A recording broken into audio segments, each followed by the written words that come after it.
Welcome to the Winged Wheel Podcast. Here to talk all things hockey are your hosts, Brad Crisco, Ryan Hanna, and Evan Lobsinger.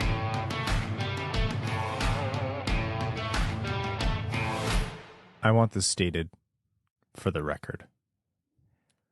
The Bills didn't beat the Lions, okay? The Lions beat the Lions. Do you know how hard the Bills tried to let the Lions win today? I do appreciate, and that must have been some kind of, give back because the Lions let them use their stadium when all the snow in history went to Buffalo. So it was very nice of them. But at the end of the day, Dan Campbell and the Detroit Lions will not be outdone at their own game, damn it. I have absolutely no recourse or leverage over you at all. And it is worsened by the fact that Derek Lalonde is a freak like you.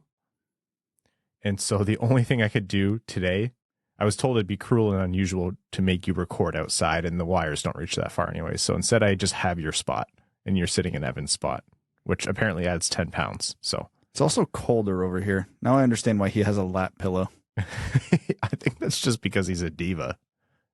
Both could be true. Both could be true. It's Thanksgiving. Happy Thanksgiving, folks. For those of you north of the border, happy second Thanksgiving, because Canadians just enjoy both, and it's a fun time for them. And most importantly, well, first of all, I hope everyone has had a safe, happy Thanksgiving with the appropriate amount of conversation at the dinner table, whatever that means for you and your family. I know that varies quite a bit.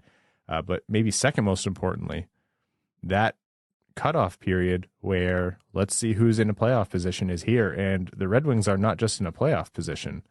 The Red Wings are in a divisional seed. What a time to be alive. We have come a long, long way in this rebuild, folks. Brad and I are here rocking this episode together. Evan couldn't make it. We're keeping him and Catherine in our thoughts. And we're here to, I know every episode without Evan is a little bit worse for it, but bear with us for this one. It's Thanksgiving. Come on, be nice. But we're here to talk to you about all things Red Wings hockey, the world of the NHL, whether or not it's crazy to even be talking about playoffs and everything in between. I'm one of your hosts, Ryan Hanna. And I'm Brad Crisco. That's good. That's a nice little homage to Evan. Yeah, we gotta have at least a little bit of Evan here. Like, you know, I'm in my best milk bag pose. We're trying. Yeah, we're trying. You're wearing your milk bag sweater, that kind of thing. Yeah, This is my heavy sweater. I like it. I'm cozy. I feel like I'm doing Evan proud. On this episode of the Winged Wheel Podcast, we're going to be recapping the Red Wings' 3-0 shutout over the Nashville Predators on the back of Husso the Gods' brick wall performance in net. Hronek stayed hot. Larkin kept producing. Berggren got on the board. Everything in between. We have Max Bultman on this episode of the Winged Wheel Podcast. So had a really, really great conversation with him about everything from the Larkin contract to what's going to happen with Bertuzzi to are the playoffs a real possibility for the Red Wings to what's Carter Mazur doing to what's every offseason acquisition. How are they performing? Really insightful and actually some really good information about Copp in there as well that I'm happy that we brought to the podcast. We'll talk a little bit about, are we updating our playoff predictions and what's going to happen from here? Some NHL news, and then we'll jump into overtime. Before we do that, I want to let us know about a couple things. We are a week away, actually technically less than a week away from Hot Stove Stories with Mick and Ken. It is an event at Motor City Casino on Thursday, December 1st. It's a breakfast event, so registration starts at 7:30, and the event runs from about 8 a.m. to 10 a.m. Not only is breakfast served, but you are going to be charmed by Mickey Redmond, Ken Daniels, and NHL legends Chris Draper and Chris Osgood. Ozzy, happy 50th, as well as refereeing legends Dan O'Halloran and Wes McCauley. I'll be there to play host and hopefully talk the least out of all those guys who are going to tell you some incredible stories. I've been talking a lot with Ken. We have a lot planned, and these are stories, like I've mentioned in the past, that aren't really common knowledge. It's really, really great stuff. There's going to be Q&A. There's going to be a live auction of some phenomenal items that are live only, but there's also a silent auction happening right now. If you go to jamiedanielsfoundation.org, signed Mo Seider jersey, signed Dylan Larkin game used stick, same thing with Tyler Bertuzzi. If you like other sports or teams, there's a signed Austin Matthews jersey, a signed Mike Tyson glove, experiences, events, golf, outings, gift cards. Fantastic. One of the best silent auctions I've ever seen. So go to jamiedanielsfoundation.org to bid on that and get your tickets to the event. Also at jamiedanielsfoundation.org. I want to see you fill that room because every ticket purchased not only gets you the breakfast and access to the NHL hockey legends and all of their stories at that private breakfast, but also it supports the Jamie Daniels Foundation in their fight against substance use disorder. So again, jamiedanielsfoundation.org. And for those of you who like a little bit of bonus content and like to hear from Mick and Ken, we've posted our Winged Wheel podcast night at the LCA replay. So the live show that we record before the event from October 29th, we posted it as a bonus episode. And before that, there are actually some special announcements about some news for the show, some events for us, as well as encouraging you again to go to Hot Stove Stories. So Thursday, December 1st, I hope to see you all there, and check out the bonus episode wherever you get your podcasts as well. The Red Wings. 3-0 over the Nashville Predators, which, you know, based on the Red Wings this season, isn't a surprising turnout. And it's not crazy that they have 3 straight wins. It's not even the first time this season that they've done that. But that was some kind of performance from Ville Husso. In a year where Ville Husso has cemented himself fewer than 20 games in already as the Red Wings starter, that probably, in my mind, is his best performance so far. Just lights out. That was a quality shutout, 26 saves, and I would say half of them were at least pretty difficult saves. That might be dramatic, but holy Husso.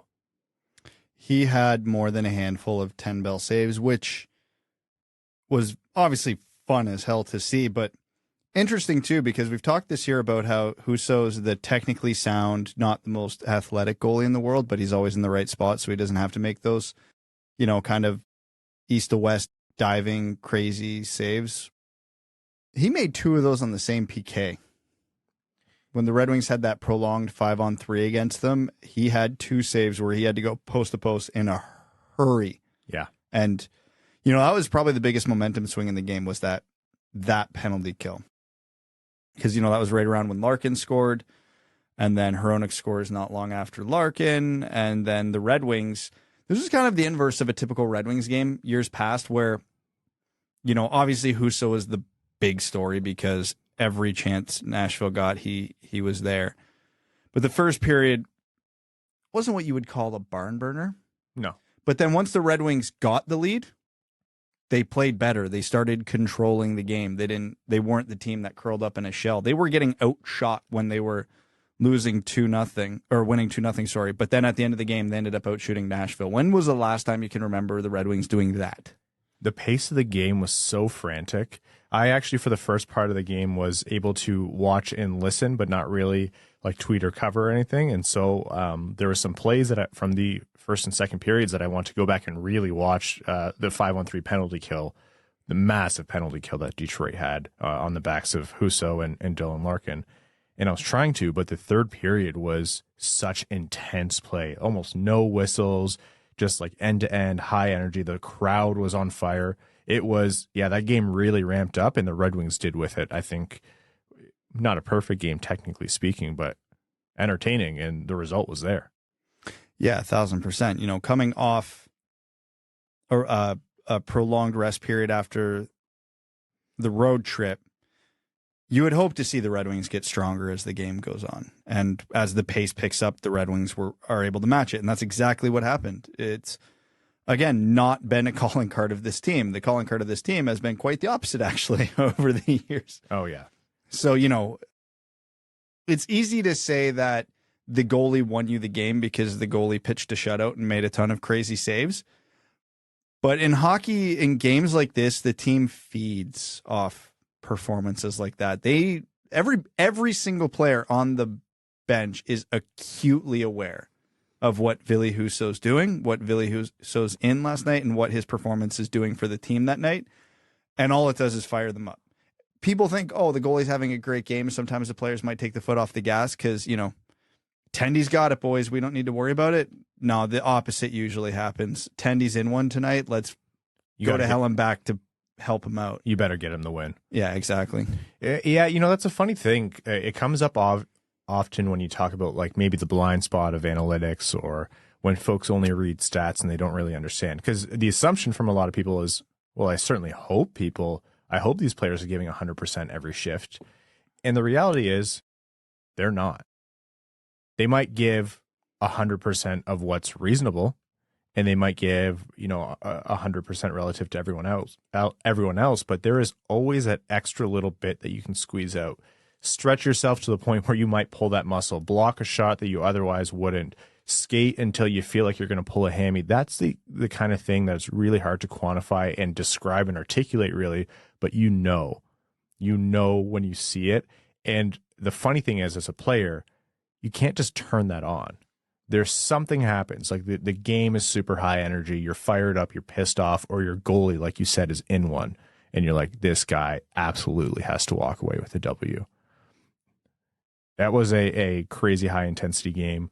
Unreal shutout for Ville Husso, who has been absolutely phenomenal. And, we're about to talk about playoffs today. So I think it's important that we stay reasonable, especially talking about the Red Wings.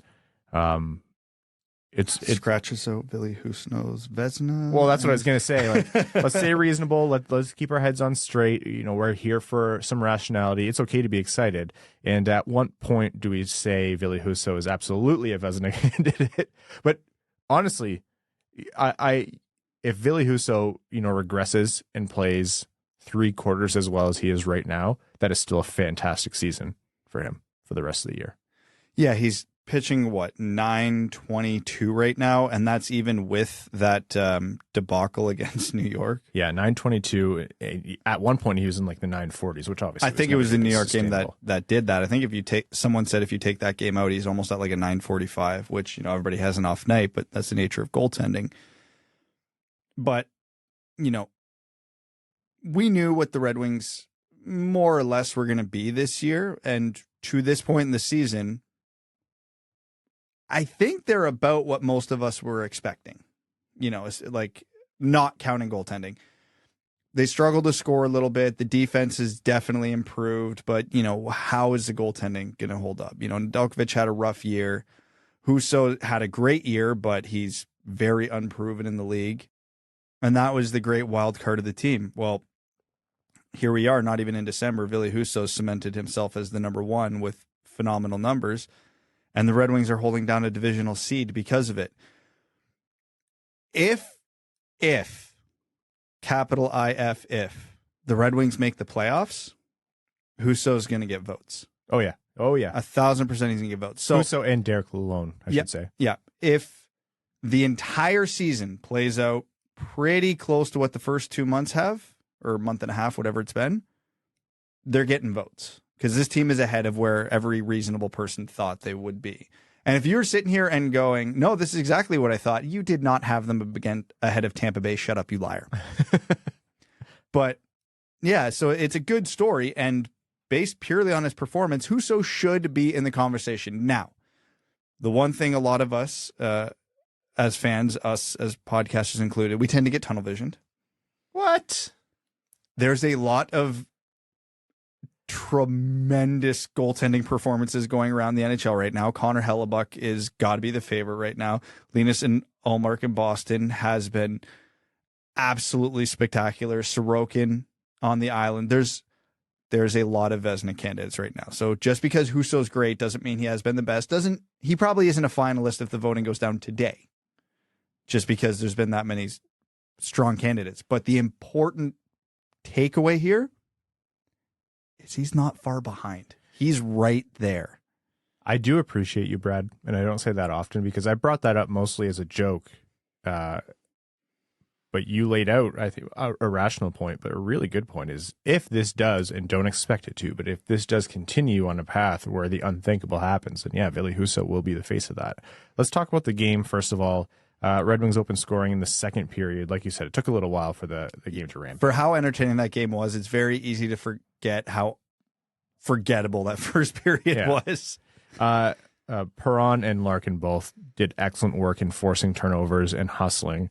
And Larkin streaked down the left side after taking a feed from Perron, had to win it from a Nashville defender, and fantastic shot with a new stick, Brad? Yeah, so that was the first time I had noticed it. Someone said he's had a couple games with it now, but because he's been juggling the FT4 and the Hyperlight for all of last year. Same. And most of this year. And then, yeah, all of a sudden he's using a Nexus Sync out of nowhere. And, Looks good. It seems to be working. Fired home his 9th of the season. Filip Hronek on the power play. There was a scramble in front off of a Berggren shot. Puck eventually came back out to Berggren on the right wall, over to Hronek, who stayed Hred Hot. And I apologize. That should have been the title of the last episode. That's what happens when we record too late. My brain is absolutely out to lunch, out to dinner, out to a late night snack. Completely missed. That's not on Brad or Evan. That's totally me. But Hronek, that point shot, which we have wanted to see for years, which was the calling card of when he initially came onto the scene, was absolutely perfect. It might have been tipped or it might have hit off a goalie's glove. Regardless, Berggren, Hronek on the power play, and then the Red Wings hung on to that off the backs of a unreal 5-on-3 penalty kill. Husso, like we mentioned, outstanding. So many different instances of that. Michael Rasmussen ended up bearing the empty netter, and it was a 3-0 win. Also saw a big heavy hit from Moritz Seider too. That was it was Granlund, right? Mikhail Granlund. Yeah, he was in some pain. It didn't look that heavy, but then you saw him on the bench. You're like, oh yeah, that would have killed a man mine or your size. Granlund's not far off our size. So no, that poor guy. Yeah. I watched it and I'm like, that's a big momentum shift for someone smaller. Like it must be like hitting a redwood. He was in some discomfort. So that's the Red Wings. Why don't we do our take on the playoff conversation now, though, Brad? Because as of right now, the Red Wings are sitting in the 3rd seed in the Atlantic. 24 points in 19 games, a .632 points percentage. And it's tight, right? Like you go down all the way down to Montreal, who is 3 spots out of the wild card in Detroit's division, and they are only 3 points back. Different games played, but still, it is a very, very tight affair. The Atlantic is a strong division this year. But that's Detroit at the Thanksgiving cutoff, not counting the funky seasons that we've had recently. About 75% of the teams that are in playoff spots as of today end up making the postseason. So the question is, take what Detroit has done without Tyler Bertuzzi for a lot of it, without Jacob Vrana for most of it, and a lineup that really, by all rights, wouldn't have done this in a lot of people's minds or simulations. They got 24 points on the board, and then take the counterpoint, which is Derek Lalonde himself will tell you, hey, this team is overperforming and getting a lot of good results, which they worked hard for, but, you know, there's a lot of underlying analysis that suggests that this isn't sustainable over an 82-game season. Is Detroit in the 75% of those who make the playoffs, or the 25% who end up falling out and missing the playoffs? The 25%. As much as I don't want to admit it, they're the 2 gigantic red flags that are impossible to ignore are exactly what Lalonde said. The actual metrics, underlying numbers are not good. They're not bad. Like the Red Wings aren't like the 25th best like 5-on-5 team this year. No, they're hanging around the fringes, but not in with the playoff crowd.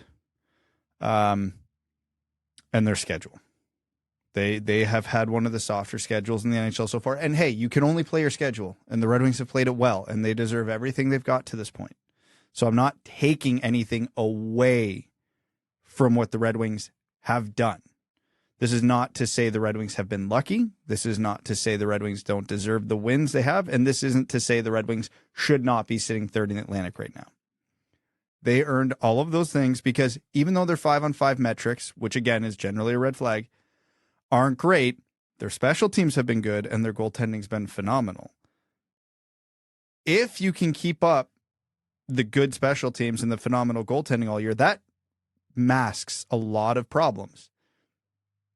The problem is history says those are 2 things that generally don't hold up over 82 games when everything else isn't at the same level. So, you know, obviously we've seen them play to this level so far this year, so theoretically it's possible they're in the 75% and they make the playoffs.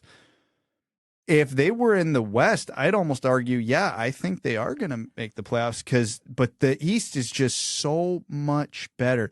anybody who is sitting here right now with full confidence that Tampa and Florida are not going to pass Detroit this year, bravo for your optimism. The real world is going to crush you. I think there's a chance.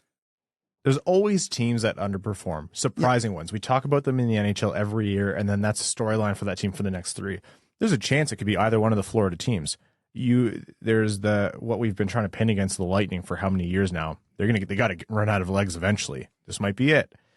Florida, they had some major shakeups to their roster. Goaltending is a question depending on how much you believe in Spencer Knight over a full season and which Bobrovsky you're going to get. Well, Florida's fascinating because Spencer Knight's having a great season and Bobrovsky's not. But yeah. Bobrovsky's getting most of the games right now. Because they're paying him so much money. I know. So I actually don't think it's crazy to bank on one of them falling off. But it's the issue here is that you need one of those 2 very strong teams to fall off. Everyone else to kind of stay out of the way, and for Detroit to keep Detroit, I don't want to say has maximized. They've lost points that they shouldn't have, I think, but that's any team. You're never going to have a perfect season. That's hockey.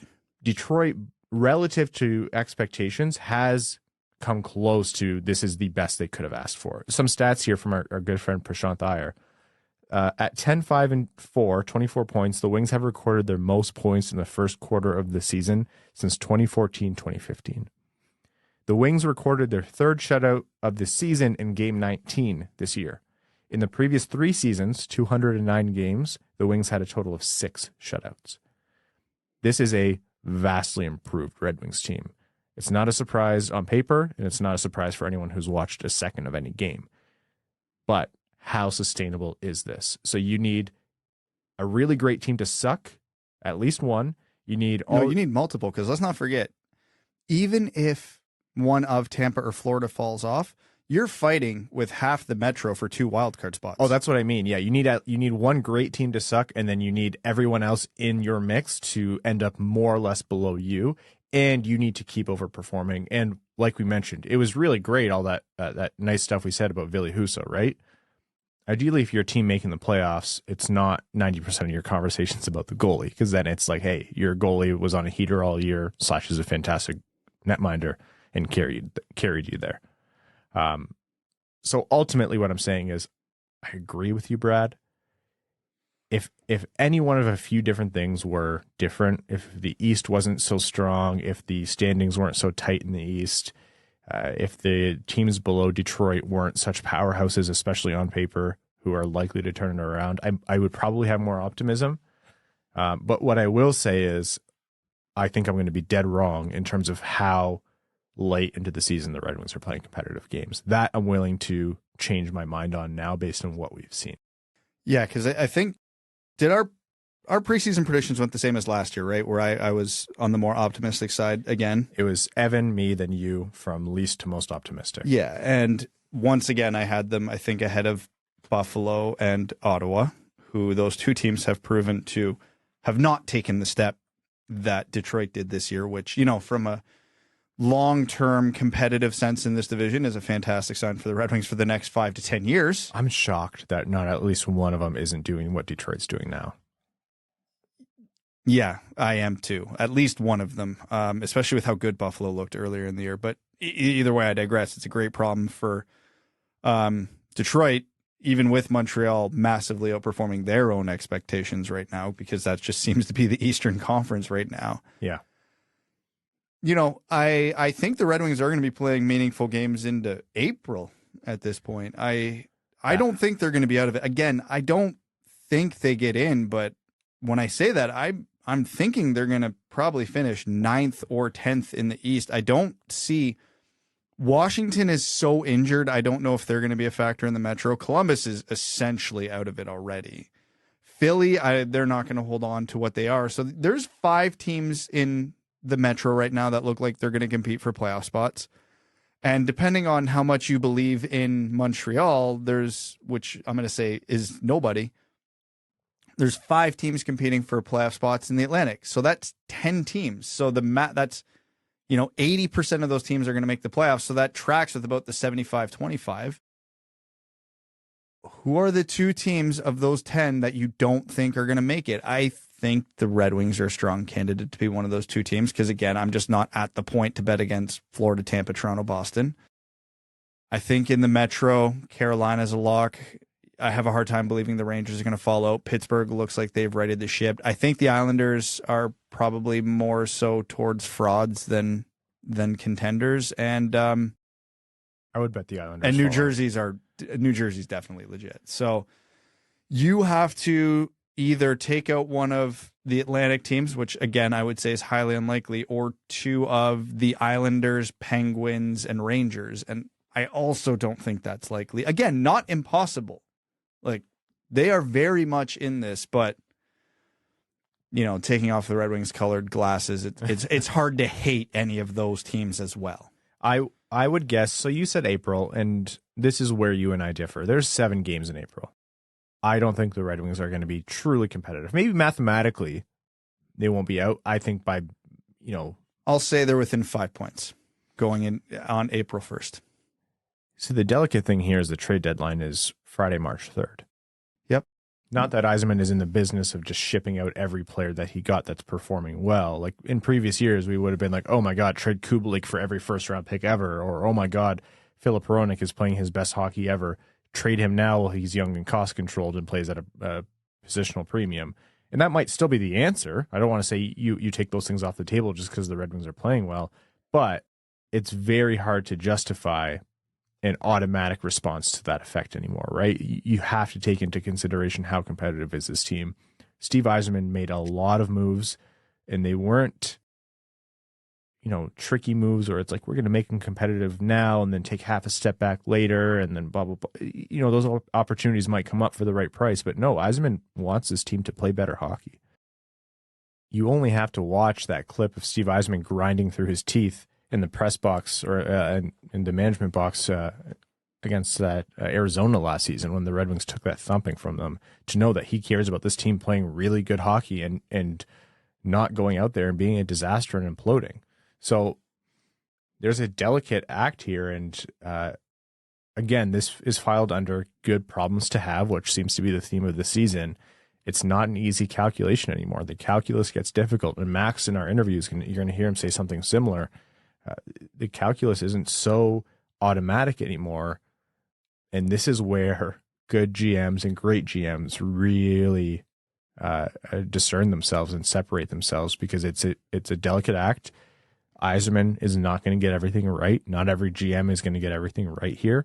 And the timing on stuff, like, you're going to have to choose to walk away from some pretty good offers for these players in terms of, you know, draft picks that are offered or whatever it might be, because Yzerman might agree with you, Brad. He might say, yeah, I think we're going to be within 5 points in April, and I don't think this is a playoff team on paper, but shit, I'm not going to jump away from a chance to get there. I'm pretty firm. Like, I'm still pretty confident that they're not going to be a playoff team. But like you said, December, and we said last episode, and Evan was a big proponent of this as well, December is a big, big month. Vegas, Tampa, Florida, Dallas, Carolina, Minnesota. If at December 15th we're still having this conversation, then I think the needle genuinely moves. But by then, Yzerman will have a better picture, and then it's a mushy middle. Like, how long do you hang on to this, and do you see it through all the way to the end, or do you take stock of what you have and say, let's capitalize on some really good performances?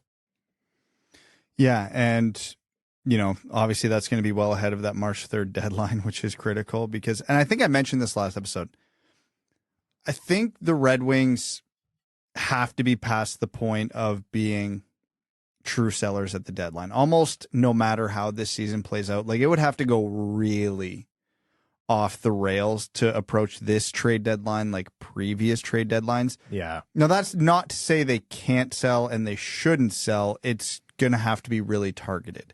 I think the example I used last time was Tyler Bertuzzi. He is way too valuable to let walk for nothing. So you either need to be well into a playoff spot that you are definitively going to make it, so that, yeah, even if you lose him for nothing, hey, he might help steal you a playoff round. Yeah.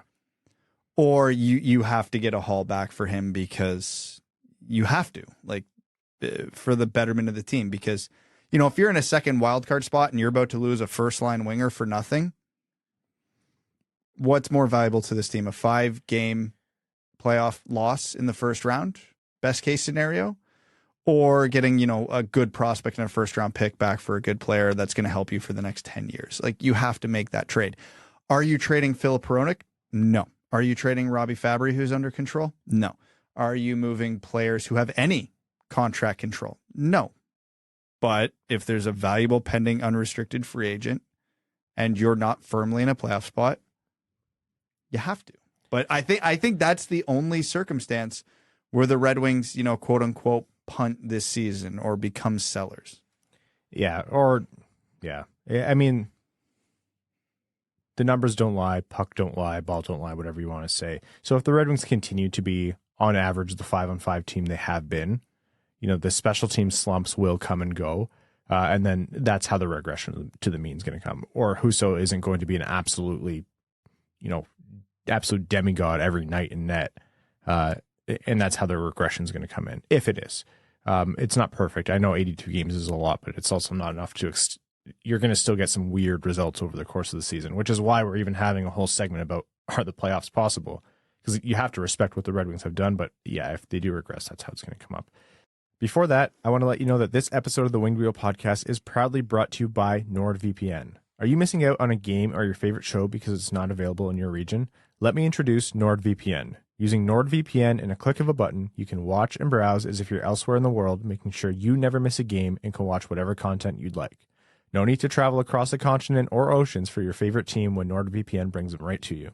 With over 5,000 server options, no game or show is out of your reach. Using our special link, nordvpn.com/wingedwheel, you can receive a huge discount on NordVPN's cybersecurity 2-year plan, plus 4 free months. We all love to binge, but privacy is a big deal too. NordVPN keeps your information encrypted so you never have to worry about your IP or location getting out. They've also doubled down on keeping you safe with their new threat protection feature. Say goodbye to intrusive website ads and malware. Even if you download an infected file, threat protection kicks in and deletes it before it makes a mess of your computer. Don't forget, there's literally no risk to you with your 30-day money-back guarantee. Give it a try, and if you like it, great. If you don't, they'll issue a refund, and you can pretend the entire thing never happened. Check out our special link, nordvpn.com/wingedwheel, to get your discounted subscription started today. Okay, more on that from Max Bultman, our good friend from the Athletic Detroit. Always happy to have him on. The Red Wings offseason acquisitions, Carter Mazur, playoffs, Larkin's contract, Bertuzzi's contract, everything. It was a really great conversation, and we could have gone for hours. But without further ado, tune into this segment with Max Bultman. Max, we're going to have to do these more regularly. One, because the listeners love it, and it's great to have you on, all that fun stuff. But more because I need these sessions of catharsis complaining about the wedding industrial complex and how we're being fleeced for every last dollar we have. I think we should just start a separate podcast about the horrors of planning a wedding in 2022. I think you got that all wrong. I think we need to start our own wedding planning business to make some of our money back. You're right. Actually, that is the move here. I don't know what I'm talking about. This is why I'm stuck in journalism, a dying field. I don't have the enterprising mind to see the bigger picture. Hey, I'm paying the exact same things you are, so I'm just as much the sucker. It's our better halves who are the winners here. Well, losers. Or the losers, yeah. All right, folks. Here to talk to us about the Detroit Red Wings, Max Bultman of the Athletic Detroit. Max, how are you, man? I'm doing good, other than the aforementioned. We just got back from a tasting, so it was really good food, so that part was great. But, in a little bit of sticker shock, too, so. Yeah, that's how they get you. They pamper you, and then you're out the door before you realize how much you paid. Yeah, for sure. Well, speaking of how much someone paid, I think we have a lot of really good stuff to talk about today. And by the time people are listening to this, you'll have had a piece out about Steve Yzerman's offseason signings, the big transformation that the roster underwent over the offseason before this year. And you cover quite a bit of, content in there because Yzerman did quite a bit. So walk us through maybe some of the highlights without spoiling all the good stuff, because we want people to read it. Yeah, I mean, probably, basically the overview is, remember in the offseason, the Red Wings were proclaimed, at least by our site, Dom Luszczyszyn did his rankings of the best off seasons, most improved teams. Red Wings are number 1. So, we're 6 weeks into that, close to a quarter of the season.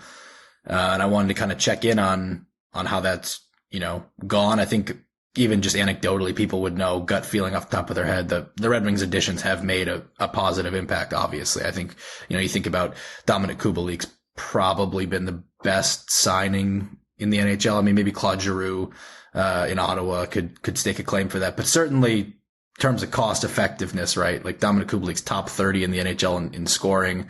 Yeah. They got him for $2.5 million on a 2-year deal.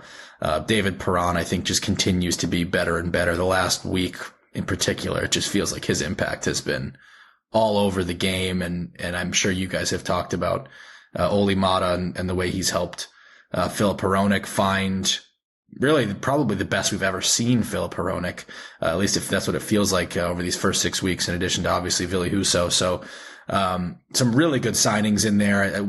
I certainly get into, I know there's been a lot of talk about Andrew Copp, and I don't know if they aired this. I know sometimes they stream the press conferences. I thought Derek Lalonde had a really interesting answer about Copp. I asked him on Tuesday, kind of, how do you assess Andrew Copp's season so far? And, obviously we're taping this Tuesday night. He only had, so I don't know what's going to happen at Wednesday's game as I say this, but 1 goal through 18 games.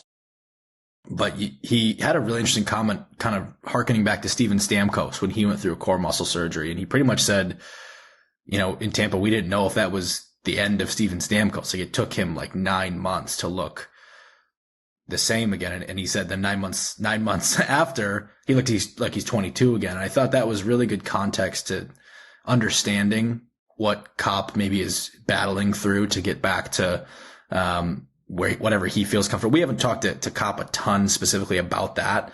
And I would like to now after hearing Lalonde say that, but I thought that was a really good piece of context to kind of understanding, Copp. And that's obviously one of the more important ones. I'm not going to make you sit here and listen to me basically read my own article, but, I think it's interesting because that's the longest deal Yzerman's given out. And I think, that's probably why the reaction has been as intense as it has to his start. But, so just kind of a lot of dialogue about that and what it means. How does all these pieces look, a quarter of one season in, and also how are things shaping up long term? I mean, there's guys like Maatta and maybe even Kubalik that I think there's fair discussion to be had about, do you want to do another contract, sooner than later with these guys? It's funny about Andrew Copp is, obviously we noticed a lot of the same things that you mentioned, which is, people are really getting on his case. And credit to those who are maybe detracting from his start to the season. You remove the injury context, which I know is a big statement, but him and Sherratt were given money in term and they were expected to perform right away. So I think that's fair, but yeah, I think maybe there's been a little bit of minimization of the core muscle surgery and what that means for a player. Like, we look at his face-off percentage, which is through the floor based on his career averages, and he's shooting, I think you mentioned before we were taping, at half of what he usually does in terms of efficiency. So, and not shooting nearly as much. I mean, the shooting percentage maybe just tells you okay, regression due, but I think he's only averaging 1 shot on goal per game. That's not enough, really. He probably needs to be shooting more. Now, is that a comfort level thing? It's a fair question. You bring up the face-offs. We were talking about this in our group chat the other day with Prashanth. The guy you could set your watch to him being a 53% face-off winner in Winnipeg. And face-offs do not strike me as a skill that you just wake up one day and it's been drained from you, right? So, now part of that, is it I'm sure you guys have talked about it. I've written a little bit about it. Sean Shapiro had a great piece about it. The way that not having a right-handed center is probably hurting all of the Red Wings centers. I don't even think that is enough to explain going from, a 53% face-off guy to, I haven't checked it after the last couple of games, but he was hovering around 44% for a while there. I'm trying to pull it up right now quickly as we talk. 43% right now. He didn't lose, basically a fifth of his face-off talent, overnight, but it's possible that the injury has, played a role into that. You also mentioned Filip Hronek, and what an interesting turnaround. I personally was, I wasn't a fire Hronek into the sun kind of person, but I was also thinking, I think maybe the flash that we saw at the start of his career coming into, being a full-time Red Wing was probably not achievable, or expectations were too high. To put it simply, I never thought he'd get to this level again. And this is a player who, there were strong suggestions that the Red Wings were trying to find a buyer to pay basically what Filip Hronek could be priced in a trade in the past. And now we're seeing glimpses of this is what Filip Hronek could be once again. So what do you make of that transformation? Well, first of all, I think you got to start with the mustache. Got to be the best mustache in the league right now. One would think. I actually told him today in the locker room, I told him, you can't shave it now. And he was like, why? And I was like, because of how good things have been going for you. And he was like, oh, I'm not superstitious. So you could see the mustache vanish, I guess. I think it would be a waste of a great handlebar mustache. But that's right. Yeah, he looks great. And I think, I think he deserves, like, first and foremost, he deserves credit for that. But I think the pairing with Olli Maatta has enabled him to really tap into certain parts of his game offensively. You look at the 2 goals he scored the other night, creeping down into the play, and we've always known Filip Hronek has had a good shot. No, that's never been a question. It's probably maybe his best attribute. But being able to jump into the play like that and take a little bit of risk there is good, because you have, and he can do it because you have Olli Maatta back there. Olli Maatta also plays a really simple game. And I think Olli Maatta, the word that Lalonde likes to use, that when he first started using it, I kind of was like, is that really a compliment? But predictable. And when I heard it, I was like, do you want to be predictable? But I now kind of understand what he means, like predictable to your own teammates. You're not ever out of the loop on what, you're going to get from him when you're on the ice with him. I was thinking of it like, yeah, why would I want to be predictable? But thinking of that kind of as like from an opposing, right, perspective. Yeah. But I think the more I hear it, I completely get what he means. And I think that's a huge benefit when you have, offensively inclined defensemen like Hronek. Speaking of predictable, are we seeing, and I know you did a lot of advocacy for Danny DeKeyser last year, so you get a little victory lap here, but are we seeing Mo Seider, potentially wanting the same thing? Like a predictable defenseman, a partner was maybe more beneficial to his game. Not to say Sherratt's been bad or they've been bad every game, but they've struggled at times, especially defensively, and Seider, who had big expectations coming in. How much has the unpredictability of Sherratt factored into that? Totally. I mean, and I don't think it's like a Sherratt's fault thing necessarily. Like, I think we've seen Seider take more risk this year than we saw last year, which maybe that's like he's more confident in year 2. Maybe that's he's trying to, take another step kind of thing. Or maybe who knows, right? But we also now see him with a partner who freelances a little bit too. And Sherratt's just so much better a skater than Danny DeKeyser. Like, that's obvious, right? But that's what Jeff Blashill used to always say, and people would get mad at me for repeating it. But DeKeyser did make certain mistakes go away because they never were allowed to spiral, because he was right there at the, to kind of diffuse the situation, right? I think you are seeing that a little bit. Now, I do think Ben Sherratt's a better player than Danny DeKeyser. Like, don't get me wrong. I almost think that's inarguable, right? That what he brings to the mobility, the physicality, the net, clearing the net, all that stuff. I think it's an improvement, but the fit does look different. And I think you see that in their numbers. Like, both of them, I think that the 2 of them each are like 43% expected goal share. That's not what you're looking for out of your top defense pair. And it's why, Maatta and Hronek have started to get some of the tougher matchups, I think, recently. I don't think it's going to stay that way forever, but, I think that's possible. Now, in the end, I don't know that you need to like split them up either necessarily. You could, but I think it's probably just going to be maybe a process of figuring out how they balance that, right? Is that fair?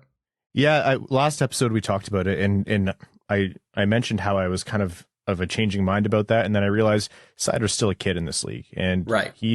Even though he was a Calder winning defenseman, he is still learning a position that is very much a thinking game. So he will probably be the key to unlocking this pairing, which is how to adapt his game without losing his, key positive impacts, but change based on who his line mate is. And that's probably what has to happen here in my mind. And I think he can. I think I agree too, just because you think about, you could try Walman there, and I think Seider and Walman maybe even played a little together last year and it looked okay. But at the end of the day, I think you're going to run into a similar thing, right? Like Walman, he's the guy that you want to be able to freelance a little bit also, and not be afraid to creep down and use his shot or his legs, which is his best asset. So, and eventually whenever Edvinsson is there, I think it's probably going to be the same for him too, right? Like, at the end of the day, it's not like, sorry, Moritz, everyone else gets to freelance except you. Not at all. It's just the 2 defensemen, whoever is that pair, will have to get into a groove of like making sure that they know who's going to try what when and what that means for them. And it's going to be mutual. I don't think it's all going to be on one or all on the other. You agree? I mean, is that fair? 100%. Yeah. Yeah. And it's also important to note, again, we're recording this after 2 games ago, Seider scored his first goal, and it looks like things opened up for a little bit for him, and then the whole team dominated Columbus. A depleted team, but it was a win they should have had, and they made the most of it, and before Nashville. So naturally, Max, there will be 45 storylines from the Nashville game that we're not going to talk about in this interview because we were dumb enough to pre-record. Well, let me squeeze this in then, just to because before it gets completely trampled. But I was talking to Perron the other day, and he, the Seider pass between the legs that set up the one goal. Yeah, I think it was the Larkin goal or the Larkin goal. Yeah, yeah, and Perron was even like, I mean, that's one of those plays you're just like, oh my gosh, like you could tell it like stood out to him too, and I think that's one of the most like amazing things to me is like NHL players are so good at what they do that like. Perron's a very good NHL player, but even a like middling or lower end NHL player is like top 0.1% of all hockey players in the world. And the fact that they can still be wowed by something that like one of their teammates does, I just think that's a really cool thing. So I enjoyed hearing Perron kind of be like, wow, about that. Yeah. From one of the most, imposing in terms of what he can do from that spot, players on the left wall in the power play, to say that but receiving a pass from that spot, like that is high praise. Totally. And he's played with some pretty dang good defensemen over the years too, by the way. He absolutely has. Let's jump to the forwards here, and I want to talk about the conversation that has been going on Twitter, the group chat, everywhere, which is this Dylan Larkin thing. I don't think anyone reasonable ever would have thought it, but it's not a fluke. And for the last season plus, he's been playing like a guy who's not just a number one center in the NHL. He's been playing like, the upper half of number one centers in the NHL, which us on this podcast have used to say Dylan Larkin is the Red Wings number one center and a number two center on a very good team. But even that's becoming disputed at this point. All that packaged with he doesn't have a contract yet. So it's a good problem to have, but it's still a big elephant in the room for the Red Wings. It's a good problem to have as long as you have him, right? And that's, I think, where the problem lies is like, I wrote it, I don't know if it was in camp or whatever, earlier this year, whenever the Barzal deal came down, it was like, look, if there was ever a time that you thought that you were going to get Dylan Larkin on the cheap, it seems like that time is slipping away. And unless he comes back down to earth, you're right. It does get tougher and tougher to see like the price not just going up. I would imagine that Steve Yzerman is going to draw heavily. Second time we've referenced Steven Stamkos here. We're 15 minutes in, Ryan. That Steve Yzerman is going to draw heavily on his experience with Steven Stamkos. When Steven Stamkos went to the 11th hour in Tampa Bay, ends up taking a hometown deal. I gotta think Yzerman is drawing on that experience and just thinking, all right, well, I know what I want to pay this guy or what I can pay this guy or what he feels like he can pay this guy. And I'll wait as long as it takes. I got to be honest, I question doing that with a guy who's as important to your team at a position that is hard to replace as center and as Dylan Larkin. But I would have said the same thing about Steven Stamkos, so fair enough, right? But man, it's just going to be a huge storyline up until July 1. Yeah, so naturally on like December 13th or something at 2 a.m., it's going to drop, just casually get done at like 8.75 times 8, and everyone's going to leave happy. But is that the one that adds up to 71 million? No, it was just a random number.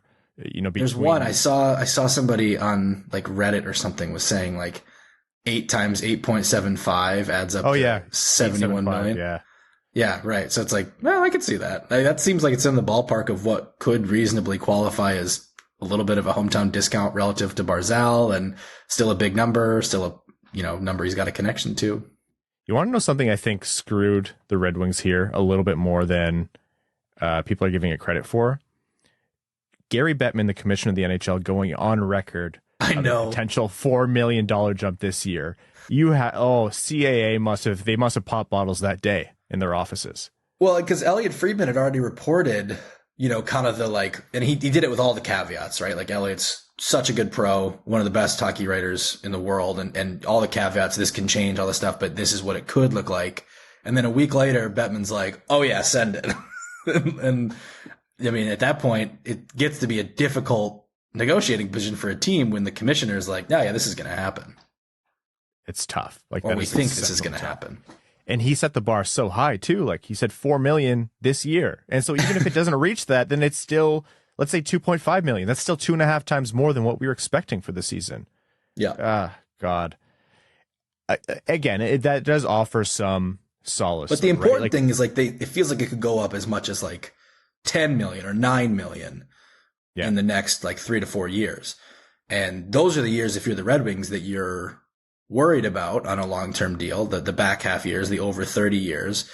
But if it's that much, like at the end of the day, I don't think you're sweating that at all. Like if the cap's going to go up by what amounts to like 12% higher than it is right now. Yeah.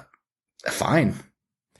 Something I'm very curious to see is how much Yzerman sweats, each 100,000. Like how much is he willing to budge? Because I know Julien BriseBois did quite a bit of the cap work over in Tampa Bay when they were there together. And so I'm curious to see what the Red Wings structure is. And you'd be hard pressed to walk up to Steve Yzerman and say, hey, the cap's going to go up. So what's another $250,000? He'd probably stare a hole through your skull. But I'm interested to see if there's a different dynamic here than when he was in Tampa Bay. Yeah, it's a fair question. I mean, to me, it's just, I can't imagine. Okay, let's just throw out numbers here. These are complete bullshit numbers that I'm making up on the spot, just lest anybody think that this is like me trying to subtly report something. I'm just trying to game this out, right? Yeah. Let's say that Yzerman wants him at 8 million, 8.25 million, whatever. And let's use the Barzal deal on the Larkin end, 9.15 million. Okay. Meet in the middle, whatever, 8.7. No, sorry. Are you really going to try to like completely re-find a number one center over $350,000? Like I know it's going over what in theory that number that we said on the Red Wings end would be. Are you really going to sweat it? I also get the counterpoint of like, if Larkin goes to the open market, he can only get 7 years. You can offer the 8th year. You got to get something for that. I get that. But at the end of the day, are you like, is either side going to let this, you could do that for either side. Is either side going to let this fall apart over $350,000 out of close to $9 million? Like that just would be unfathomable to me. Yeah. If let's switch Tyler Bertuzzi and Dylan Larkin and say Bertuzzi was a center and producing like Larkin was, but he had all the context, like the tough negotiations with the team in the past, that still stayed. I would be a lot more worried. But for the reasons you just stated, where Larkin obviously wants to stay, he wants to be the captain, he wants to play for his, hometown team, and Yzerman just went and spent to build a team around Larkin and Bertuzzi and Seider and Raymond. He doesn't want to lose the main centerpiece of that at center. I think they will meet in the middle. If they get to a point where they're $300,000-$400,000 apart a year, the uncertainty of the cap going up will probably resolve that, right? You would think. I mean, it's just so hard. And I might be naive on this, right? Like I'm in my 5th year covering the NHL and I still find myself being naive on things all the time. This could be one of those times. Oh, I can't imagine the Red Wings without Dylan Larkin. I can't imagine Dylan Larkin anywhere without the Red Wings. Yeah. Like it just has to happen in my head.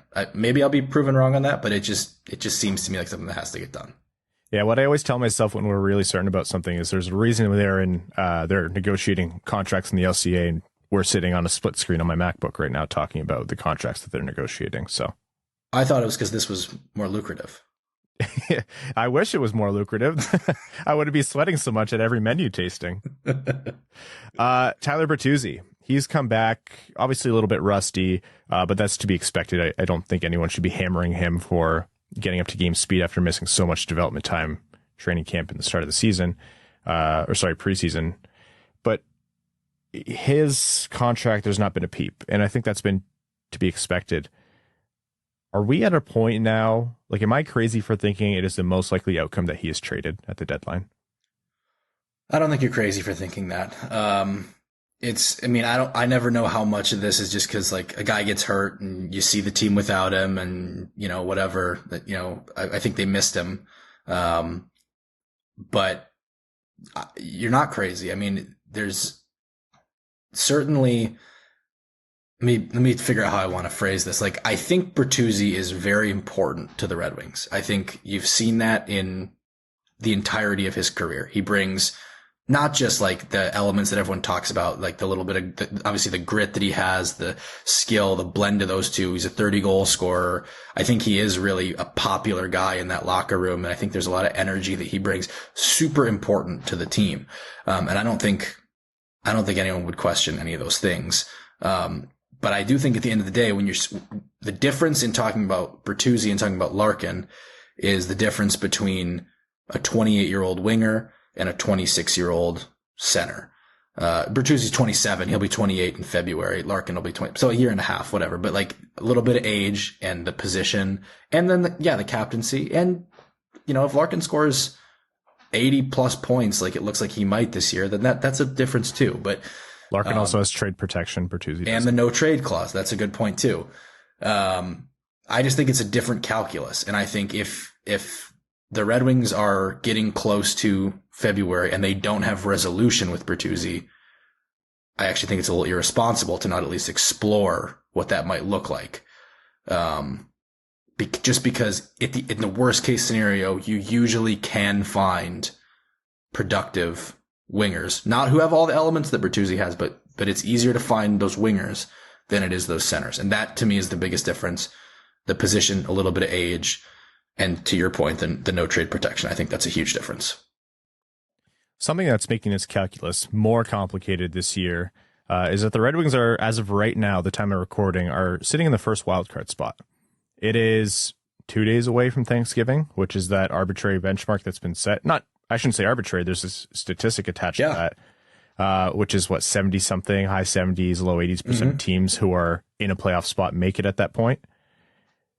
The Red Wings are in the mix. It's important to note that you can go down to 1, 2, 3, 4 spots out of the wildcard spots, and that's only 4 points away from where the Red Wings are now. It's a pretty dense Eastern Conference, but still the Red Wings have, I don't want to say maximized, but they've made a lot of this start to the season. So what do you make of this team? Is this fact fiction? Is there a little bit of overperforming here? Do you imagine coming back down to earth? What do you see coming up? Well, here's what's telling to me. I think your listeners certainly are well aware of the fact the Red Wings underlying numbers tell you that the standings may be a little bit of fool's gold right now, like just in terms of the possession numbers, the expected goals numbers.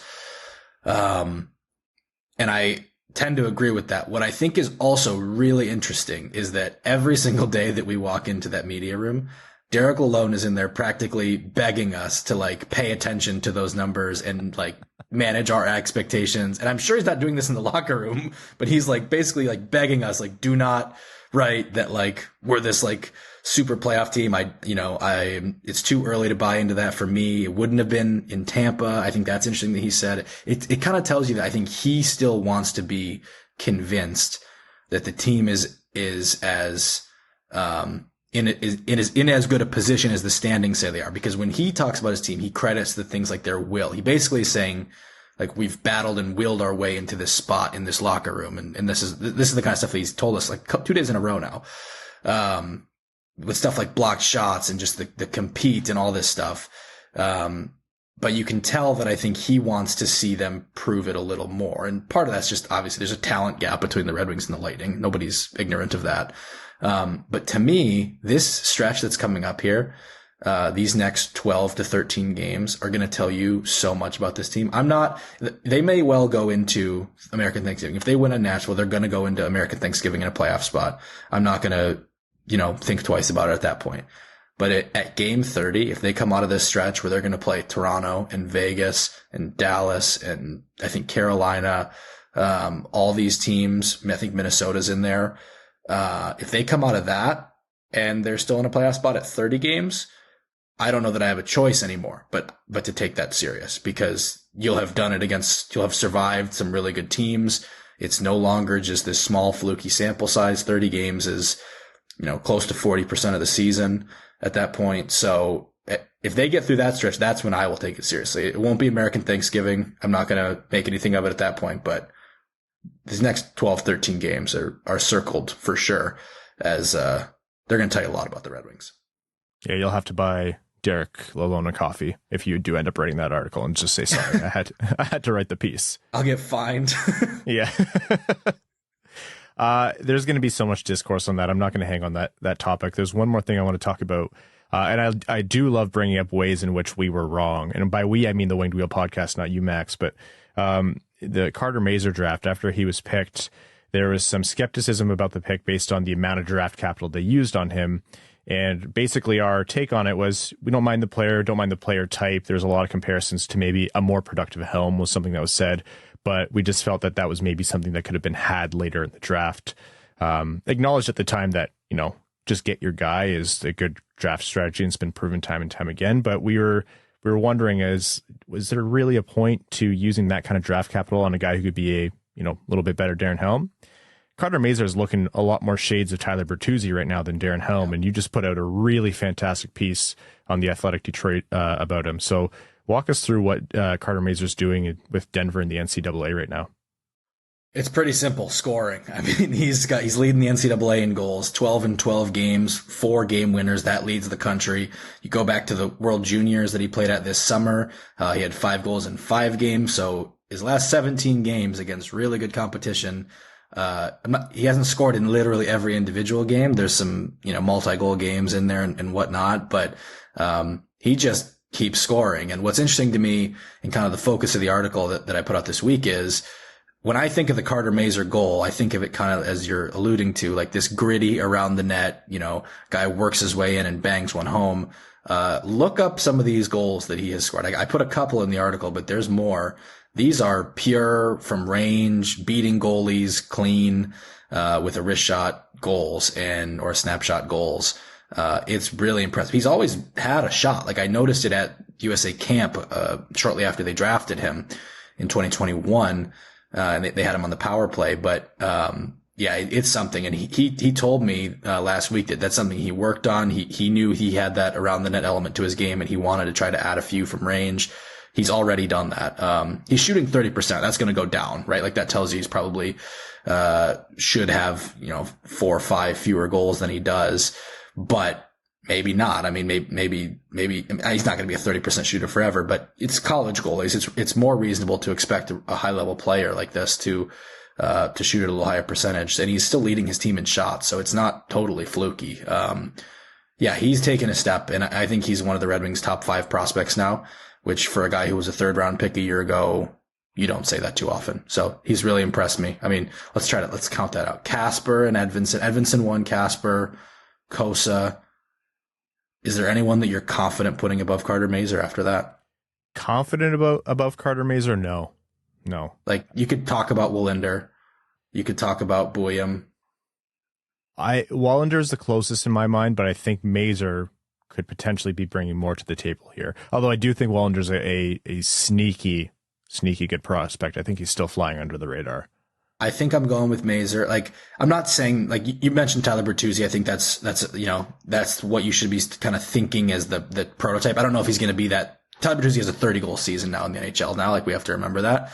But one of the guys I've been thinking of is like a Zach Hyman. Like, Carter, and Zach Hyman was a guy who, Carter Mazur, was an overager when the Red Wings drafted him. So he's either 21 or soon to turn 21. Zach Hyman took a little bit longer until he really hit the stride even than what Mazur has. He was an impact player right away for Denver. So that's kind of how I'm thinking of it. And if the Red Wings plucked a Zach Hyman-ish player out of the 3rd round of the draft who can play anywhere in your top 9, that's just a huge coup. And the way to think about it too is we were doing a little exercise the other day, which you always lead, which I have so much respect for you for doing, but just projecting the lineups for the future. And, we had some question marks next to guys who we thought, we don't know if they're going to make it to this level, but it's projecting out right now. And I don't think any of us had question marks next to Mazur. Like, this is looking like a guy, he is on track he's on the rails right now to the NHL. Yeah, no, I agree. I mean, when is it going to be? I don't know. Like, usually when a guy plays like this in college, you don't see him go back, especially when he's 21 years old, which he will be by the end of the season. I think he turns pro next year. I don't have any inside knowledge on that. It's just based on historical trends. That's what I would guess will happen. Whether it's Detroit or Grand Rapids, we'll see. But usually when a guy plays as well, and he has to keep it up, obviously, but plays as well as he has for what would eventually be then 2 years of basically point per game hockey at Denver for Carter Mazur, you usually don't see him go back for another one. Yeah. So, let's say the Red Wings are able to keep Bertuzzi, which would be fantastic. He works out, and then Mazur turns out to be shades of Tyler Bertuzzi, Zach Hyman. There are playoff teams, there are GMs who would kill to have two of those types of players on their team come postseason. And if the Red Wings end up having to deal Bertuzzi, it's really nice to have an heir apparent in the lineup and the assets for whatever you can get for shipping out Bertuzzi. So it's a good situation in terms of that player archetype coming in for the Red Wings. And one of the things that I think a couple of the commenters on my article pointed out, this is something that I know you guys have harped on this a ton. Prashant talks about it a lot. Like, at some point, it can't just be your first round picks who are turning into top 6, top 9 pieces for you. You need guys in these middle rounds. Is Carter Mazur Braden Point? No. I mean, Braden Point is one of the best players in the NHL, but can he be a player who comes out of the third round and becomes like a legit contributor for you and plays a real role? Yeah, I think he can at this point. I think you can feel comfortable saying that. And that's a big win. That's one of those, you needed it to happen. And in my opinion, I think you're seeing it happen right now with Carter Mazur. Well, folks, you could read the rest of that story about Carter Mazur to learn more about his path and what he's doing in the NCAA, as well as Max's article, which will have dropped about the offseason pickups and how they're doing for the Red Wings over on The Athletic Detroit. Max, I'm to understand that there's a pretty sweet deal right now for 12 months of The Athletic if people don't subscribe yet. Yeah, our Black Friday deal is, I think, always our best one of the year. $1 a month for 12 months. You're not going to beat that. So if you want in, selfishly, I'd love if you went to my Twitter and clicked on one of my links so I get a little metric bump from that. But however you want to do it, go to theathletic.com, click on one of my colleagues' stories. If you're a Lions fan, Colton Pouncey's absolutely crushing it on that team that Ryan, I know you and I both are excitedly following right now, at least until the current euphoria wave washes off. So yes, whenever that is. Folks, if you don't sign up through one of Max's links, Evan will go to your house and shake you by your ankles. So you absolutely have to do it that way as well. And he has the funds to do that. He absolutely does. He's going to leave the money that falls out of your pockets on the floor. Yeah. All right, folks. Max Bultman, follow him on Twitter, _Bultman. Max, until next time, I hope it's not too long, and enjoy the tastings. Just don't look at the bills. Thanks, buddy. That's good advice. Joked with Max that we should call his segments, because we have Max on regularly enough. It should be a recurring segment, and we need a name for it. So, like, I don't know, beers with Bultman, breakfast with Bultman. That's a nice little callback. But with Prashant, it absolutely has to be expected by whom with Prashant Iyer, right? Listening back and editing the live show and just hearing Prashant work with Mick on describing analytics and telling him, you guys have to go listen to the live show just for that conversation where Mick is railing not against analytics, but talking about how confounding it is. And it's like, wow, what do you mean the computer watches the game? And Prashant is doing his best. Oh man. It's good. It's really worth listening to. And I appreciate both of those guys so much. So yeah, maybe beers with Bultman and expected by whom with Prashant Iyer. Recording late is bad for this show because then the show's at the mercy of my brain. Last episode, we had an excellent opportunity to bring up the fact that through his first 100 games, Lucas Raymond scored 69 points. I had it in my notes. It was in front of me. Was meant to call it out right at the start of the show, and I didn't because I'm an idiot. And now as I'm raising it, Evan's not even here to enjoy it. That's not nice. That's not nice. But what is 69 points through his first 100 games? Good on you. Nice. Lucas Raymond. All right. Some quick NHL news to wrap up here. Extremely saddened to hear of the passing of Borje Salming. It is just so heartbreaking how quickly after his ALS diagnosis he passed. He was 71 years old, and it's a tragic disease and it's a massive, massive loss for the hockey community. But I am so happy and passionate about the fact that he was able to see all of the love and appreciation Toronto and the hockey world has for him in that ceremony in Toronto just recently. So obviously it's so terrible that, he passed so quickly and an NHL legend is gone, but you could see how much that moment meant to him and how much it meant to hockey fans everywhere. So, yeah, our thoughts with Boryer's family and loved ones. And yeah, it's a big loss for the hockey community. The Devils, their streak is over. Some kind of fashion. 3 goals called back. And a whole lot of garbage on the ice. Which, just put it out there, if you're at a hockey game, the only appropriate things to throw on the ice are hats for a hat trick or octopi. Octopodes, octopuses, whatever. If you're at a Red Wings game, home or away. I firmly respect the away fan who gets an octopus on the ice. Don't throw garbage on the ice, especially don't throw full beers. But 3 goals called back. The Devils' legendary streak is over. That's not the way you want to see that happen. Hold on, I got to backtrack a bit here. I have to take the obvious joke. It's there. I can't let it slide. There's no need to throw garbage on the ice when the Toronto Maple Leafs are already there. Anyways, as you were. Evan would have been on top of that. We really do suffer with that. I was on top of it. Don't dismiss it. I am. I was ready, locked and loaded, waited for you to finish talking. No. Evan would have cut me off. That's what he's meant. Yeah. Fair enough. Fair enough. That's what you and I have a cadence, and Evan just decides. He's like, no, I'm done with you two talking, and he'll just jump in. Yeah, your points run its course. Shut up now. It's funny because watching those goals called back to, the worst part is I think they were all correct. They were.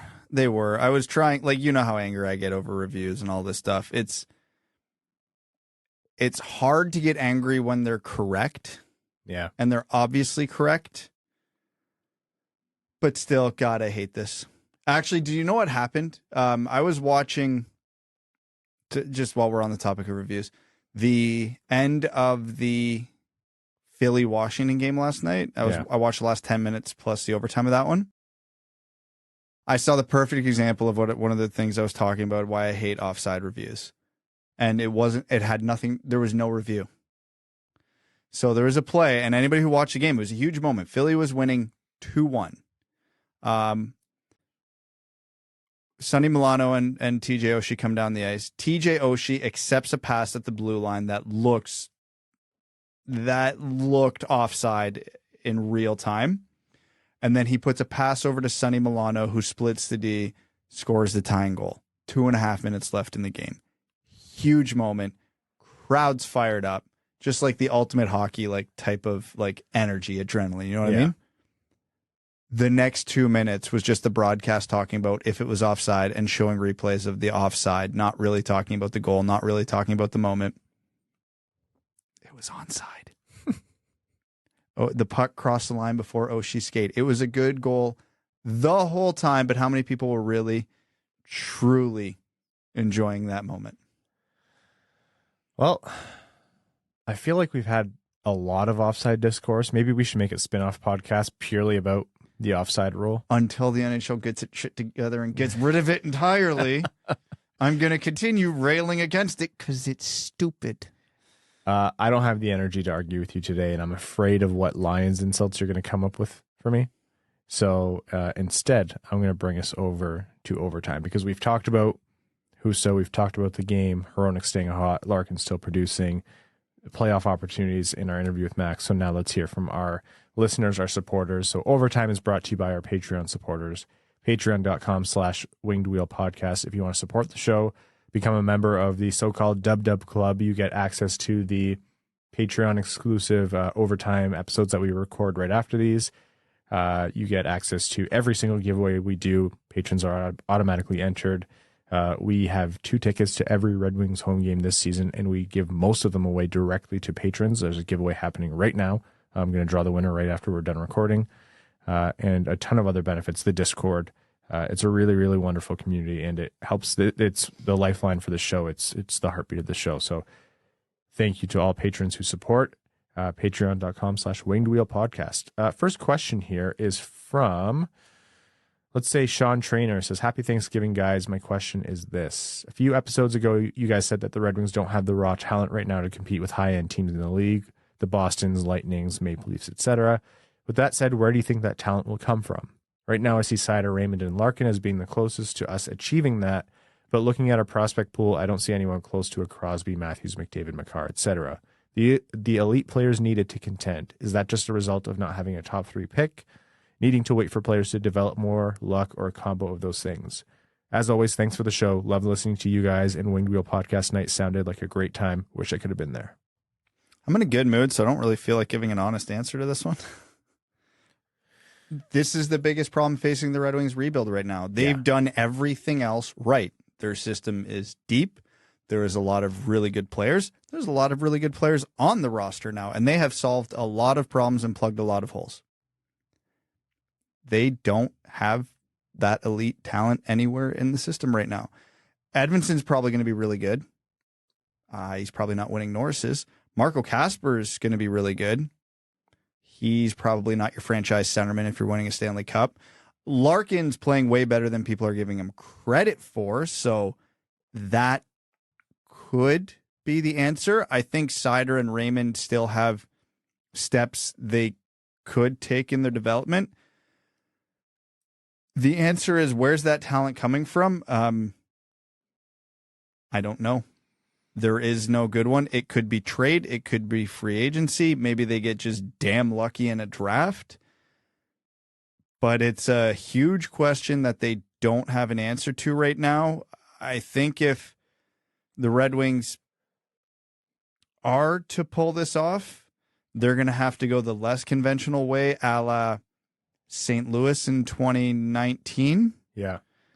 So I was thinking they need a Ryan O'Reilly type. They need Edvinsson to pan out. And I think Larkin could fill the O'Reilly role. No, I mean in addition to Larkin. Kasper, if we're really lucky. Yeah, and that's fair. So if you get 2 Dylan Larkins, I can see a path. But that is also Lucas Raymond and Mo Seider have to hit their absolute ceilings. And they need a Binnington postseason from that goalie. They need Vrana to come back, feeling great, contributing. They need, Kubalik to maybe be a lot has to go right. Don't ever underestimate how hard it is to win a Stanley Cup. I think the Red Wings, as far as the rebuild has gone, have done everything they need to do and are in a position where in the very near future, this should be a perennial playoff team. I think they have accomplished that. You can see the pieces. You can see what the core of this team is going to look like. And based on what we've seen in the minors and in the NHL right now, that core should be able to be a playoff competitive team. But it's a big difference being a team that makes it to the first, second round every year than a team that wins the Stanley Cup. Yeah. Jeremy Dahl says, well, we're looking decent, boys. How much will Bertuzzi's really slow start hurt any trade value? If anything, this looks like the Wings may keep him, as he won't be as much to sign. Then the question is, do you sign Bertuzzi long-term with his injury history, and can he bounce back later? Man, I'm in a good mood, guys. Does this, if he maintains this level of play, does it affect trade value? Yes. Does it make him cheaper to sign? Not if he has a good agent, which Bertuzzi is not afraid to fight tooth and nail for his contracts. We've seen that. It complicates things. Can he bounce back? Yeah, I would actually bet on it. I don't think we're going to see, as long as he stays healthy, which is the actual biggest question. I don't think what the Bertuzzi we see now is the Bertuzzi we're going to be seeing in a month or 2 months or whatever. And think about what Max talked about in that interview. Copp's core surgery is probably way more impactful than people are giving it credit for. Surgeries in general you don't just because you're back in the lineup doesn't mean you're playing as you were. Brad, you injure yourself a lot. Yes. How long did it take you after your shoulder separation to really be back at 100%? It's still not right. It's been 3 years. And it flared up literally 2 weeks ago. I'm dealing with it right now. It's some injuries you're never fully right again. And I give Brad, Evan and I rib Brad a lot, call him dust, old, ancient, practically in the grave, decrepit, all true. A whisper, a pre-ghost, whatever you want to call it, a hobbit. That one's out of line, but had to get it in there. But genuinely, Brad's in great shape. And Brad had physically and in terms of athletic shape, Brad stays in great shape. Brad is about as athletic of an average Joe as you're going to find, and his lingering injuries get to him. So proper recovery is tough. The pro level, they have more tools, are obviously in better shape than Brad, no offense. But yeah, give me access to an athletic trainer 7 days a week, and I feel like my injuries might recover a little better. You'd be a little better, but yeah. at the same time, it's a body's a body, and you need to do it right. So all that to say, and mine was a shoulder. Bert's was a back. Bert's is back, broken hand. Not worried about wrist. the hand. Bones heal. It's always going to be the back with Bert is going to be the big question. Okay, Wildcat Dallas Drake says, Happy Thanksgiving. I appreciate your podcast way of talking about hockey without making me feel stupid. It's helped me enjoy all hockey even more, not just the Red Wings. That means a lot, so thank you. Says, Husso really won last night's game with some very key saves, especially during the 5-on-3. The Wings didn't seem to dominate the 5-on-5 play, even though they scored. If Husso has an average December, do you think the Wings can still grab a couple wins? Couple wins, yeah. They have a couple Ottawa games in there. 3 Ottawa games actually in December. Holy. Play Ottawa 3 times? Yeah, 17th, 23rd, and 31st. A lot of holiday games. You have a Buffalo in there. They should be able to walk away, but if you're talking in a month with 5, 8, 11, 14 games, we're only talking about a couple of wins, then yeah, if they come out of this month 500 or better, I think we should probably be happy with that. Yep. Upper East Sider says, dumb question. Why is it that the Wings don't start with their first line on the ice? Do other teams do this? Matchups. I think the road team sets their lineup first, and then the home team is allowed to then counter that however they want. So yeah. If Detroit's looking for a matchup like, last night Rasmussen against, the Filip Forsberg line or whatever the hell it is, you'll see that sometimes. Other times there's little things going on behind the scenes that fans will never, ever know about. Like, I know even for my team, if, someone's family comes out to watch a game, they'll start that guy's line just because his family's there, whatever. It's fun. It's neat. It's nice. Lars Thorzel says, with the passing of Swedish legend Börje Salming from ALS, it's fitting that we take time to salute him for paving the way and setting a standard for Swedes in particular and Europeans in general in the NHL. Tommy Bergman might have been the first, but Börje Salming was the one who opened North American eyes to what was just across the sea. Without Börje, the NHL would have been so much lesser, and who knows if there ever would have been the likes of Lidstrom, Kronwall, etc., and the Red Wings. He stayed humble and friendly all through his successes and genuinely took his time with anyone who came to him. Even though he only played the one season for the Red Wings, we should all be thankful for what he did for the NHL and count ourselves lucky that he wore the winged wheel for a while. Rest in peace, King Börje. Lars, very well said. Thank you for that. All right, with that, we're going to wrap up this episode of the Winged Wheel podcast. We want to thank all of you for listening. New listeners and old, we really, really, really appreciate you. The sponsors of this episode, NordVPN, everyone who has supported either through the silent auction or by buying tickets. I hope to see you all there at Hot Stove Stories with Mick and Ken in your support of the Jamie Daniels Foundation. All of our patrons, our name level supporters on Patreon, Arjun Shankar, Yves Bartels on behalf of the Sarah Grand Foundation, Aikfer, Armchair GM / Genius, Nick Perks, Terry Driver, the number 69, Crying Ryan Hannah's Banana Slam Jamathon, Glenn Brabham. Glenn, good to see you, buddy, and welcome to the Dub Dub Club. Thank you so much for being a name level sponsor. Matthew M. Rice, Croner's Left Knee, Brandon M., Carl, Brutanen Nanalewski, Chimmy, Chris Ball, Chris P., Citizen High Five, Connor Scovey, Coyote Season Tickets in Tempe, Derek Enstam, DJ Denton, Evan Lob Singing, Mash Bringing, Hash Slinging, Slasher, Philip Zadina, the Prophet of the Second Pair, Right D, Filip Hronek, Give Blood, Fight Probert, Hred Hot Hronek, Hassam Al-Qassem, Jay Gollum, Jacob Turner, Joseph Barry, Kalen Wood, Kevin James, King Tone, Las Ensaladas Picantes, Marcus, Matt McKay, Nedeljkovic, goalie number 1, Nicholas Fritz, R.A., Ryan Hubbard, Scott Martin, Send It Seawolf, who's a brand new name level sponsor. Thank you so much for your support. The Podcasting Couch, Zachary Rogers, General Andy Bohan of the Cheesebag Army, Sam Bankson, number 1 Detroit Red Guys fan, Adam, I wish I could finish like Ernie, Antonio Gracias, Babe Landeskog, Ben Barron, Brad Simmons, Brian Vasha, Connor Leighton, Darren Fick, Dave W., Philip Zadiz Nuts. Hi, I'll have an order of a large fries and a pizza with 2 eyes, also maybe a win. Ronix Handlebar, James Laporte, Jeremiah Dobo, JM Rhapsody, John Evans, John Engels, Josh Yelton, Kevin McCracken, Quaz, Linda Hull, Logan Burgos, Matt Keeler, Matt S., Loyal Soldier of the Cheesebag Army, Maximilian, Melissa Erickson, Ophelia, Papa Woody, Puce on the Loose, Reed Baldwin on behalf of the Reed Baldwin Foundation, Thick Rick, and Aaron Hudson. Thank you all so much, and we'll talk to you Sunday.